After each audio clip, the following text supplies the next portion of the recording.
Everybody, welcome back to Video Game Mess. So, Derek, I got another fun and exciting video for you guys today because I swear I cannot get up from my desk in my studio for more than 15 minutes without hearing about another static recomp or PC source port for one of the most popular retro games out there. And considering Mega Man X is so widely known and beloved, definitely something I'm going to do a video on.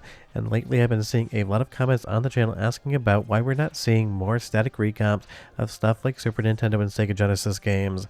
And the reality is some are in the works, and this one from MStan right here is out and you can play it today. But do be aware when we talk about static recompilation, it's more than one thing as far as how the code actually interacts with the hardware is concerned. Something like the Super Nintendo is coding for the bare metal, and that is just basically the jargon way of saying there really isn't so much of an operating system between the code and how it's actually communicating with the silicon inside of the console. So this is a different process to achieve the same results, because dealing in something like assembly code versus something like a code base for N64 recomps is just a different beast. Not saying it's easier or harder, just kind of delineating the difference. But I will say 16-bit recomps are definitely going to have their place in the overall decomp, recomp, and PC port environment in 2026. And because all of these projects aren't going anywhere, they're just heating up, and some of your favorite games are getting recomps and PC ports now, they're just going to be more fun to have in the future. And this is doing it in a very unique way, at least in the way that you might be thinking. Just like Rexclu or some of the other N64 stuff, this is basically static recompiling the C code, but then it's using SNES 9X underneath to deal with the graphics and the audio. And we just recently did the Daytona USA recomp video with Rexclu.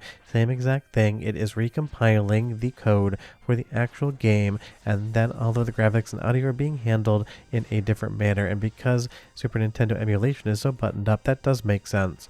Would it be fun to see some of those chips also be worked into a project like this? Sure, but I don't really know that it would actually give us any sort of tangible benefit.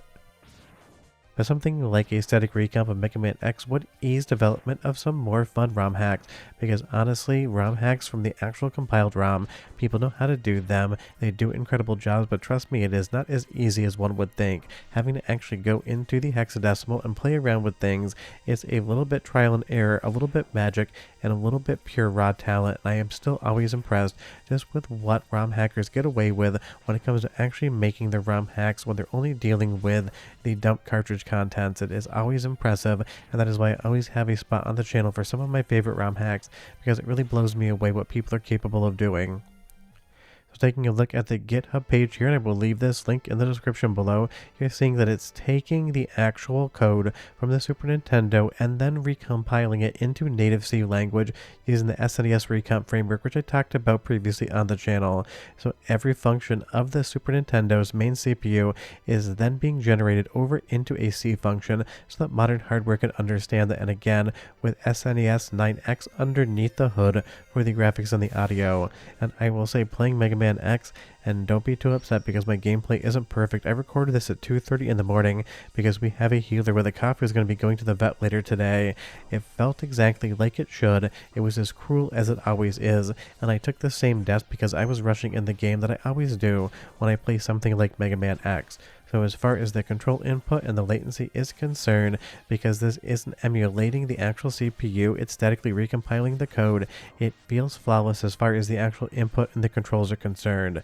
Now of course that's going to be, at least in a small way, system to system dependent, because if you have like 14 applications running in the background, you may run into a problem, but for me personally, zero notes whatsoever. From the audio to the graphics to the gameplay, just felt like I was playing Mega Man X on Super Nintendo hardware or the best FPGA core out there, but instead I double-clicked an executable and gave it the game files that I legally own, and I was off to the races playing this game.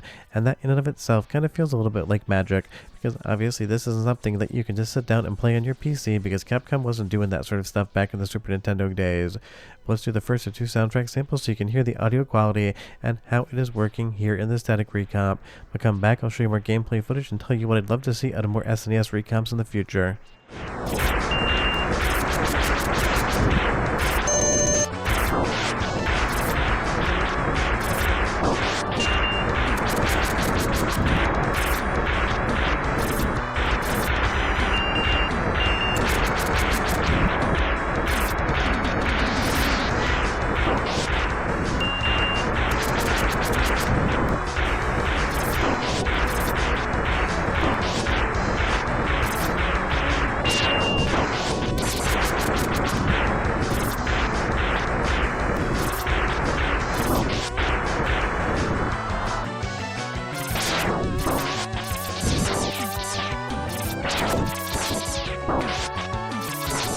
I mean, honestly, it sounds like Mega Man X to me, but you leave me a comment down below and you tell me what you think. If it's been a minute since you played this game, you might have forgotten that there is slowdown in spots, and sometimes it can be a little bit of a pain in the ass. And honestly, I didn't really have any slowdown here whatsoever on the static recomp. Now don't get me wrong, some games actually put slowdown in intentionally in certain areas for dramatic effect or for you to be able to play the game ever so slightly differently. Think about a bullet hell shmup, that slowdown is intentional. But with other games like Mega Man X, there's actually an SA1 ROM hack out there to improve the performance. Doesn't do anything about the cruelty of the game, but that's just part of the Mega Man X experience. So moving forward, there's some games on Super Nintendo that just absolutely would be better without having slowdown in them. And again, I get we have ways to deal with that outside of static recomps, but it is a really nice fun benefit. But if we take a look at the graphics here, the overall image quality and everything else, it looks absolutely stunning, and that really isn't surprising because, again, using partial emulation in the background and then just recompiling the code that would go to the CPU, that you're going to get the exact same result for the most part that you would get by using emulation. It's kind of fun that we have these hybrid approaches as well, and on stuff like Super Nintendo, it definitely makes more sense than doing it the other way, because you could decompile this game and do a full source port of it as well, and honestly, I'm sure we're going to see more of that in the future. But you leave me a comment down below and you tell me, what's the one game, if you could just make all the slowdown go away and port over to PC today, which one would it be? For me, I think because the game does slow down in spots where I don't love it, something like Demon's Crest would be my choice as far as a game to see a static recomp of. And again, this is just basically day one stuff as far as recomps for Super Nintendo are concerned. Yeah, we have a ton for N64, we have a bunch for the Xbox 360, and you're going to start seeing them for consoles like GameCube as well as PlayStation 1 in the future. But this is definitely forward-looking stuff, and I love to see just how much the retro gaming community is rallying around the concept of a static recomp or a source port. It really is kind of the future of retro gaming because we've had perfect emulation for the longest time, so why not basically redo everything to make it run in a different way just so we have more options to be able to play some of these classics. And trust me, if for some strange reason you've never played Mega Man X before, you're missing out on a classic, and trust me, definitely should have shot a few more times before I jumped there, but again, 2:15 in the morning, my brain wasn't working that well. And you will see here there's also going to be save states and load states in the static recomp. For a game like Mega Man X, that can definitely benefit you, especially if you're trying to learn it, because I love the difficulty of this game, but honestly, if I'm going to play a difficult 2D Mega Man game, I usually go to X4 on the Sega Saturn. That is my preferred, and that is definitely a game I would love to see a recomp or PC port of as well. And it is kind of fun to see these things for 2D games, because we get through many 3D static recomps and PC ports. Seeing 2D done in the same way is kind of a vibe. Well, let's do the next soundtrack sample. Again, listen closely so you make sure all the audio sounds exactly like you want it to, because I love to say in videos I have two tin ears and sometimes I miss audio issues just because I'm way more focused on the visuals, because that is my industry and career. So go ahead and listen. I'll be right back with just a little bit more info.